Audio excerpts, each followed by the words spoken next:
There's this guy. Let me show you one story. It's somebody I love very well. And one day, he's from a very good family. I mean, a true life story. And he went to hospital one day. All they told him that his kidney was packed up. He graduated from one of the best private schools in this country. The mom is an established woman. And while he was in the hospital, undergoing dialysis, and he told me one story that almost brought tears out of my eyes. He said, Pastor, people die every now and then in the department where he was in the hospital. And he said, one of the ways you know that people are dead is there is this thing they used to put cups inside. It's like the shape of a coffin, but it's metal. When they are pushing it, it used to make noise. When they are pushing it on a cemented pavement, it will be making noise. He said, by the time he hears that sound, he knows another person has died from that hospital world where he was. And so many thoughts ran through his mind. Is this how I'm going to die this way?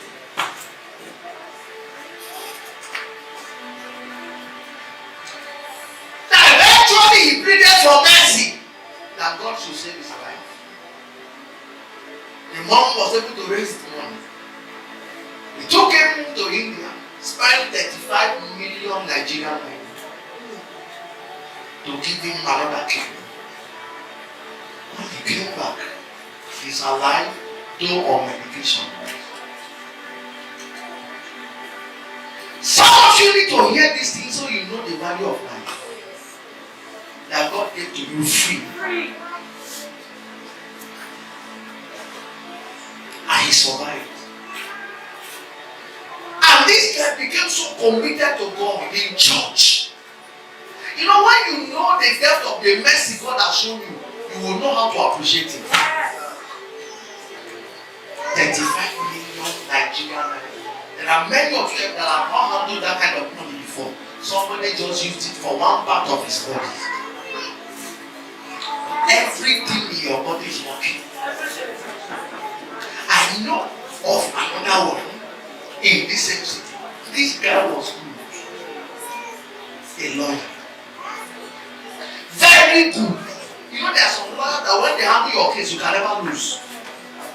This guy was in that class. And one day, they said one of his kidneys are gone.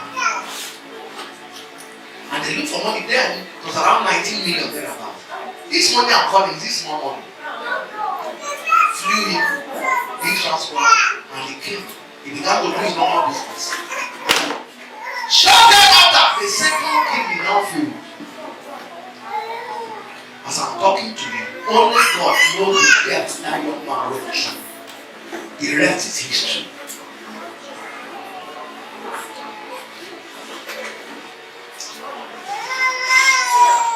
What I'm here to do this morning is to lead you to honor God. There are some of you, if God were to weigh your life by the things you have used your hand to do, your life would have been suspended by now. Your life would have been removed. But there is something called the mercy of God in Lamentation 3:20. That it is of the Lord's mercy that we are not consumed. Because his compassion is does not fail. Is failure proof.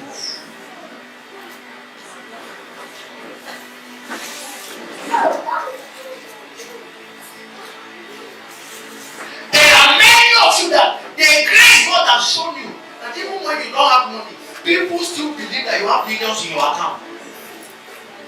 That people don't see you as a beggar is a huge testimony.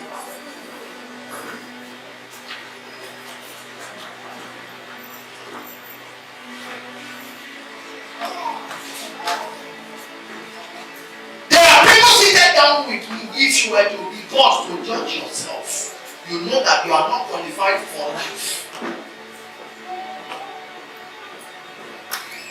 So God, you don't know what it took God to keep you up to this moment. But never by his safety, by preservation, by his act of benevolence, by the depth of his mercies. And that is why when I see people speaking evil against others, I laugh. You see somebody say the mouth is too big. Say the eyeballs are swollen. Can you see the way she's walking like a frog? And I laugh. See, this same person you are insulting, it took God time to create that person. And you open your mouth and rubbish the works of God because you feel you have class. Do you know, sir, that when God withdraws bread from a man, no matter all the people that are praising you, your friend, your loved ones, from the grave, they will forget you there. Some of them may never even remember you in their life again. The only thing they will remember is when they need you again to do something. They say, oh, he's so rest in peace. So have you ever seen where anybody followed anybody to the grave? So why don't you focus on this God who is able to stay with you both in time and eternity? The one who will never leave you nor forsake you. And one of the patterns through which the channel through which you can reach his heart is for you to approach him with gratefulness. See, young guys that are here, the most reliable person for you to put your trust in is man. You see, girlfriend, the day you see somebody better than you, your case is closed.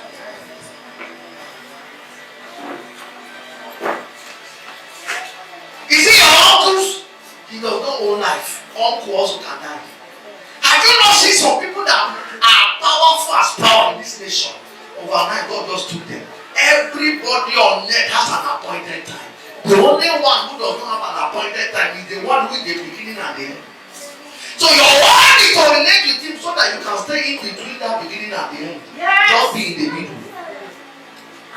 And how do you push yourself there? Approach him with thanksgiving. Because Samuel said, he that has not helped us, he called the name of that place, he called him Ebenezer. Who told you you are better than other people? Have you not seen good people that bad things happen to them? Have you not seen some very deadly guys that good things happen to them? Have you not seen ladies that are very kind, yet relationship don't work for them? Have you not seen prostitutes who have all of a sudden overnight is now wearing quarrel before? Speaking in tongues in church. And you say, oh God, why are they still alive? You cannot determine for God. I'm talking to you this morning because there are billions of people on earth. But see, for God to be mindful of you to the point of knowing the number of your hair, you should be grateful to him. It means you are important in his agenda.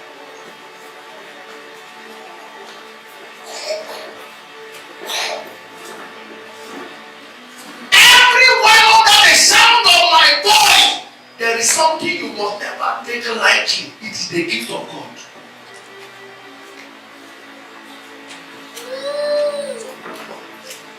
Have you not seen people who just woke up? They tell you no headache, he wasn't sick, he just went.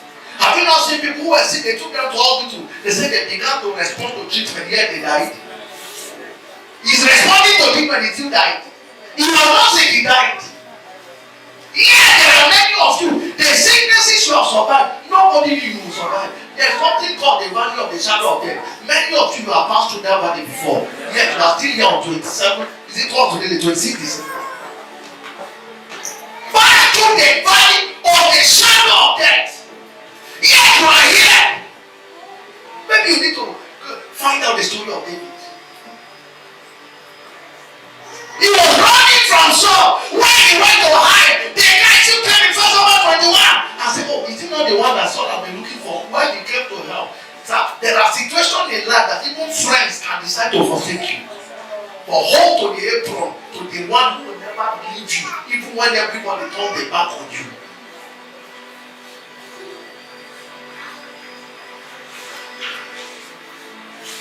Say, Pastor, you don't know what I've been through in my life. There is nothing you have been through, my brother, my sister. Everything you have been through is because the future is afraid of your present. Yeah. So your present is afraid of your future. That's why the devil will do everything to pull you down. The devil will do everything. And if you check very well, by the time you rise, you will remember that God took you through that procedure. So you will learn how to thank him very well when the day is big.